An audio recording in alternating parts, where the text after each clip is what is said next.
Hi guys, I'm James Bruce, you're watching TabletopDungeon.com, and today I wanted to show you everything you could print from a single 1 kilogram spool of PLA. So this is Amazon Basics Grey PLA. It costs about $19 or £16 in the UK, and there's 1 kilogram of plastic PLA spaghetti here. So obviously the end result, if you printed everything you could from a single spool, is going to weigh about 1 kilogram because that's the raw material you're putting in. However, this video is more about sort of what does 1 kilogram of PLA look like when it's been printed into a final product. Now I should say I've actually got a tiny bit of PLA left on the spool that I've been using at the moment. I'll probably do a couple more little tiny pieces, but it's very difficult to judge exactly how much is left when it's such a small amount, and I wouldn't say put on a large piece like this to print. So let me jump straight in to show you what I printed, and then I'll go on and talk about the settings a little bit more and some more general things. So first up, I did a couple of component trays for the Sheer Embers of a Forsaken Star, a board game that I just had delivered from their newest Kickstarter. And then I also did a tile tray for the Star System tiles. It's a fairly lightweight print, but it's very functional. Oh, and I should mention that these sheer trays, etc., were all free off of Thingiverse. Next up, I wanted to print a set of cover upgrades for Blackstone Fortress, the game from Games Workshop. You can read my review up there. Personally, I find it pretty difficult to remember when a miniature is in cover because it's just some white lines on the board. So what I did was I found these great pieces from a company called Dragon's Rest. The full set is available for $7, and instead of these small upgrades that you can just place on top of the original tiles, they actually do a complete tile replacement set as well. So you can 3D print the sort of entire dungeon. But I opted to just do these, which you place on top of the existing tiles. Some of them I've started printing already, but you can see it's a full set of what you need there. I'll give you some more close-ups on detail. I'll mix that in a moment. Very cool files, definitely worth buying and printing if you have Blackstone Fortress. I just need to paint them all now. Finally, I've started on a larger Gothic church structure as scenery for Warhammer 40,000. Now this is from a company called Warlayer. I actually got it in the Kickstarter, but if you go over to warlayer.com, you can buy the individual sets. And these are really incredibly detailed Gothic church architecture pieces. There's so many to choose from. It's a massive file set. So this will form part of a larger structure, but you can see I've just got some bits and pieces printed out for now. So not only have we got some massive pieces there, we've also got some little things, line of sight blockers again, some walls, some busted terrain pieces, all really great stuff, much cheaper than if you were buying individual Games Workshop pieces. So I'd say that's quite a lot of stuff to get from a single spool of plastic, which costs less than $20.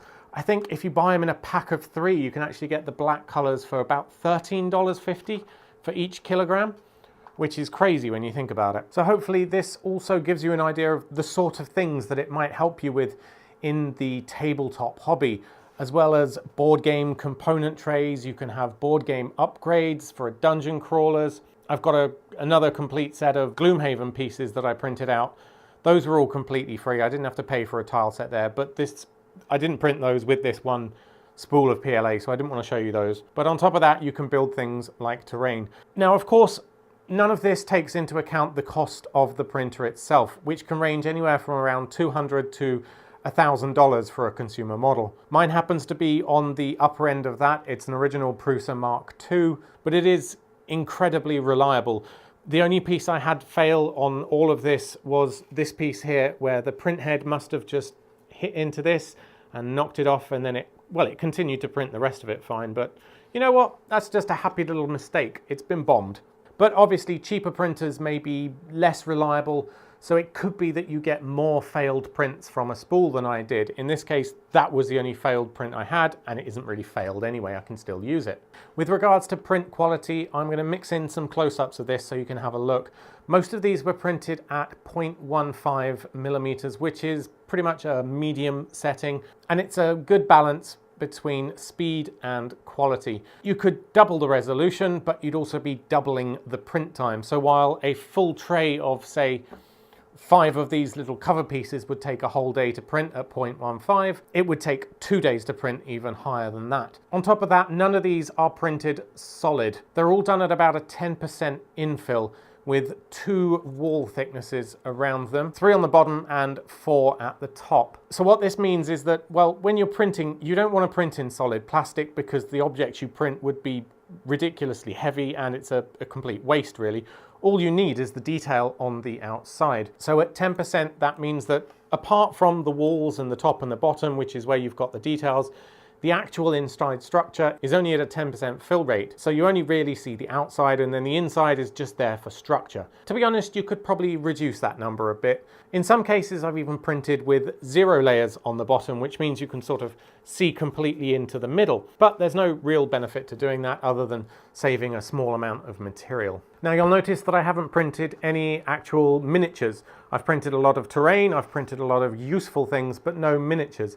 And while this is feasible on a FDM printer, which is the kind where you feed in this plastic, you melt it, and then you print layer by layer, the quality of the miniatures that you get at that sort of scale really just doesn't make it worthwhile for me. There are much better options to get miniatures in bulk, somewhere like Reaper Bones. An FDM printer like this sort of scenery is going to pass a 3-foot test, but if you look closely, you're still going to see the layer lines on it. And for the purposes of scenery, that's absolutely fine. But for miniatures, unless you're printing like a horde of some kind, it's not really worth it. Now, there are 3D printers with which you can print miniatures as well, but they're a lot more complicated to use. With this, it's pretty much just a case of load in a file and print it. There's no preparation or cleanup to do.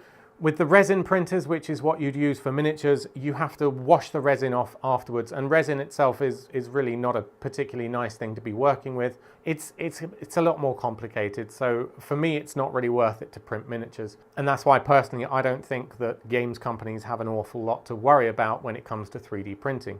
So anyway, that's it for today. I just wanted to give you a quick idea of sort of material costs, or rather exactly what you could get from a $20 spool of plastic, how much you could print from that. I haven't talked too much about printer prices. I'll talk more about 3D printing in another video if you think that would be useful. But for today, I just wanted to show you this is everything you can print, $20 spool of plastic, awesome stuff. If you've enjoyed this video, please hit thumbs up. I would really appreciate that. It's a very new channel, so every like and new subscriber I get is super helpful. So click here if you'd like to check out my board game reviews or terrain tutorials. It's a very new channel, so I'm still posting pretty infrequently at the moment, and I promise not to spam you with new videos every single day. Thanks for watching, and I'll see you next time.